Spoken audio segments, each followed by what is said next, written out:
नमस्कार। Career path में आपका स्वागत है।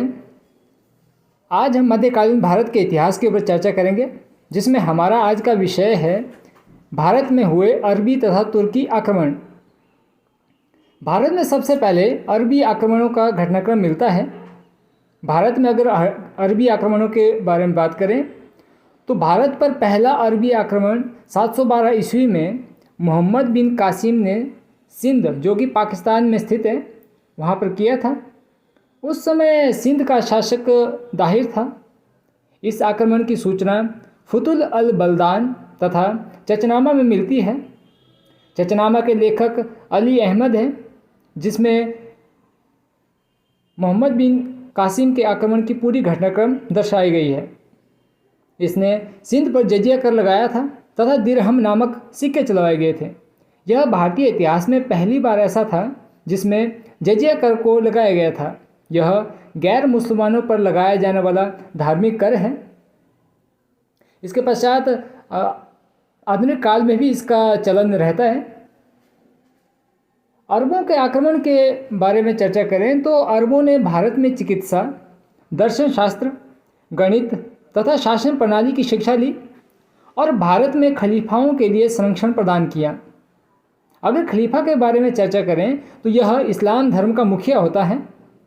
हालांकि इस्लाम धर्म का संस्थापक हजरत मोहम्मद है, जिसका पूर्ण रूप से कार्यकाल सऊदी अरब में मिलता है। इस्लाम धर्म के दो विंग हैं, जिसमें एक शिया तथा सुन्नी संगठन माने जाते हैं और इनके मुखिया के तौर पर जो खलीफा पद होता है। अरबी आक्रमण होने के पश्चात यहाँ पर तुर्की आक्रमणी भी यहाँ पर आए। इन तुर्की आक्रमणकारियों में सबसे पहले मोहम्मद गजनवी आया। यहाँ पर मोहम्मद गजनवी के बारे में चर्चा करें तो यह यामनी वंश का संस्थापक था और यामनी वंश का शासक था, जिसकी राजधानी गजनी थी। गजनी जो कि वर्तमान अफगानिस्तान में स्थित है। यामनी वंश की चर्चा करें तो यामनी वंश का संस्थापक है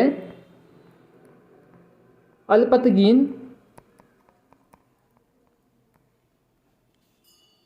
तथा अल्पतगीन का दामाद था सुबुक्तगीन।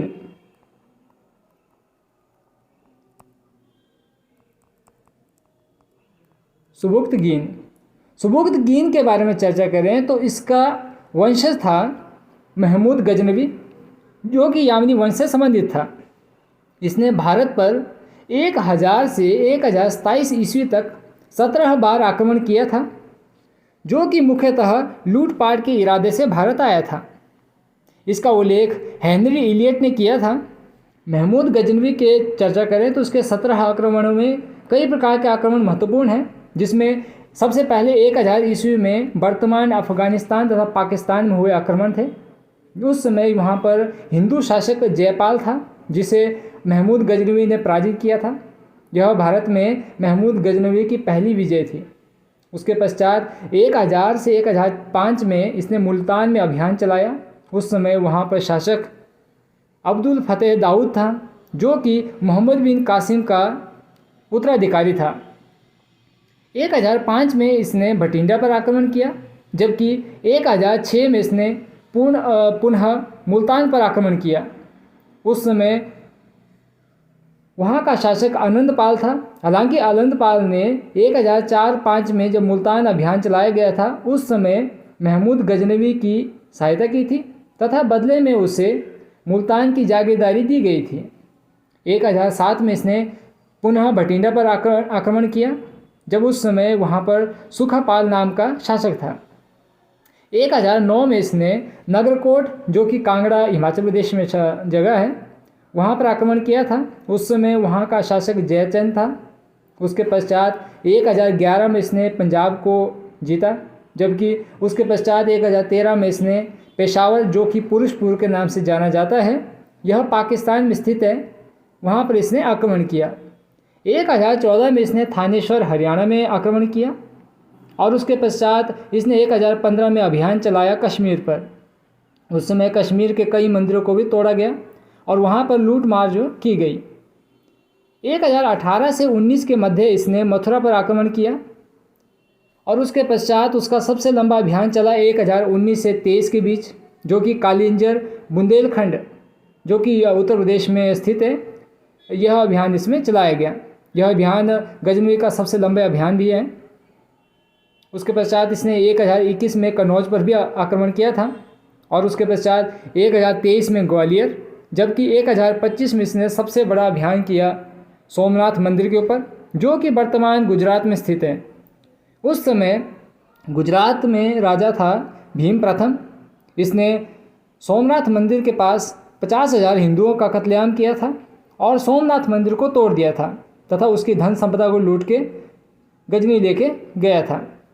1027 में इसने अपना अंतिम अभियान चलाया, जो कि सिंध पर चलाया गया था और उसके पश्चात ये घर वापसी की ओर चला गया।